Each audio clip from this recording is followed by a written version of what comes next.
Friends, CB মেরিস্ট্রিং চ্যানেলে আমি তোমাদেরকে ওয়েলকাম জানাচ্ছি।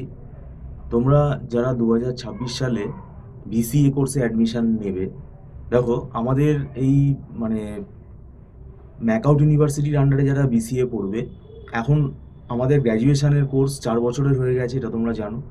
এবং এখন বর্তমানে এই বিসিএর যে সিলেবাসটা, মানে যেটা আমাদের ম্যাকআউট ইউনিভার্সিটির যে সিলেবাস 4 বছরের, এই সিলেবাসটা কিন্তু অনেক স্ট্যান্ডার্ড সিলেবাস। এবং এখানে সেমেস্টারে কিন্তু মানে নাম্বার অফ পেপার অনেক বেড়ে গেছে। এবং এই সিলেবাসটা 3 মাস 4 মাসে কমপ্লিট করা খুবই ডিফিকাল্ট। সেই জন্য আমি তোমাদের আগে থেকে বলছি, যেহেতু তোমরা সবে হায়ার সেকেন্ডারি পাস করেছো, 10+2 পাস করেছো, তোমরা এখন কলেজের ফেজটাতে যাচ্ছ, হয়তো ভাবছো যে ব্যাপারটা অনেক ইজি হয়ে যাবে, কিন্তু না। এখানে সিলেবাসের লোডটা এতটাই বেশি, পুরো সিলেবাস পড়ে তুমি যদি না যাও, তাহলে কিন্তু পরীক্ষায় সেইভাবে তোমার ফলাফল আসবে না। এবং এমনকি এখন আমাদের সিসিটিভি সার্ভিলেন্সে পরীক্ষা হয়, তো সেক্ষেত্রে তুমি কোনো অসৎ উপায় অবলম্বন করতে পারবে না।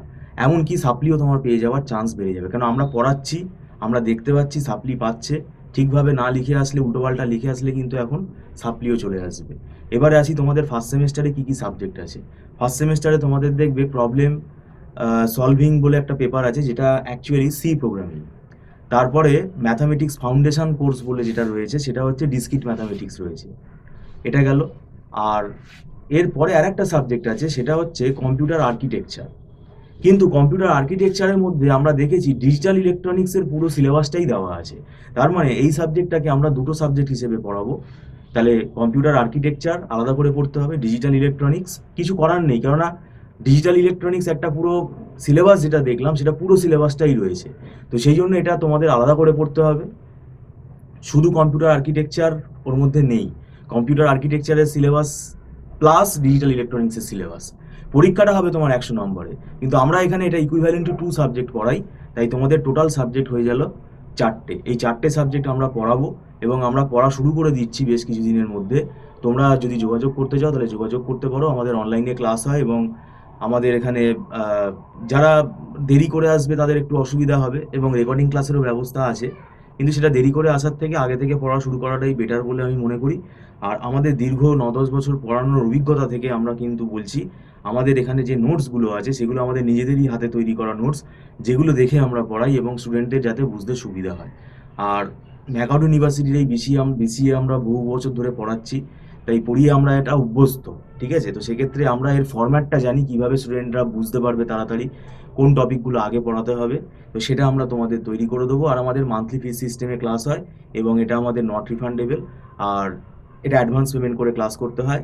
আর একদম ছোট ছোট ব্যাচে আমরা পড়াই, যাতে স্টুডেন্টদের বুঝতে সুবিধা হয়, একদম ছোট ব্যাচে। আর যারা তোমরা রিমোট এরিয়াতে থাকো, তাদের তো এটা সুবিধা হবে অনলাইন ক্লাসে, এবং একটা ফ্লেক্সিবল টাইম অনুযায়ী আমরা কিন্তু পড়াই। আবারও বলছি, দেখতে দেখতে ফার্স্ট সেমেস্টারের পরীক্ষা চলে আসবে, সামনে আমাদের ফেস্টিভ্যাল সিজনও আছে, তো তখনও ছুটি থাকে, কলেজ ছুটি থাকে, আমাদেরও ইনস্টিটিউট ছুটি থাকে। তাই আমি আবারও বলছি, যারা জেনুইন টিউশন নিতে চাও তারা যোগাযোগ করো, এবং আমি বলবো কোনো না কোনো তোমাদের টিচারের গাইডেন্স তোমরা নাও তোমাদের পছন্দ মতো, কেননা সিলেবাসটা যেটা দেওয়া আছে এটা দেখবে এতটাই বড় সিলেবাস, এটা কিন্তু 3-4 মাসে কমপ্লিট করা সম্ভব হবে না, তাড়াহুড়ো হয়ে যাবে। তো সেই জন্য তোমাদেরকে আমি বলছি, এটা খুব ম্যাথামেটিক্যাল পেপার রয়েছে এর মধ্যে অনেকগুলো। আর্কিটেকচারের মধ্যেও ম্যাথামেটিক্স আছে, ডিজিটাল ইলেকট্রনিক্সটা তো পুরোপুরি ম্যাথামেটিক্সেরই একটা সাবজেক্ট। তো সেক্ষেত্রে তোমাদের এটা মাথায় রাখতে হবে, এখানে মুখস্থ করে লিখে আসার কোনো ব্যাপার নেই। যাই হোক, ভিডিওটা সম্পূর্ণ দেখার জন্য থ্যাংক ইউ সো মাচ।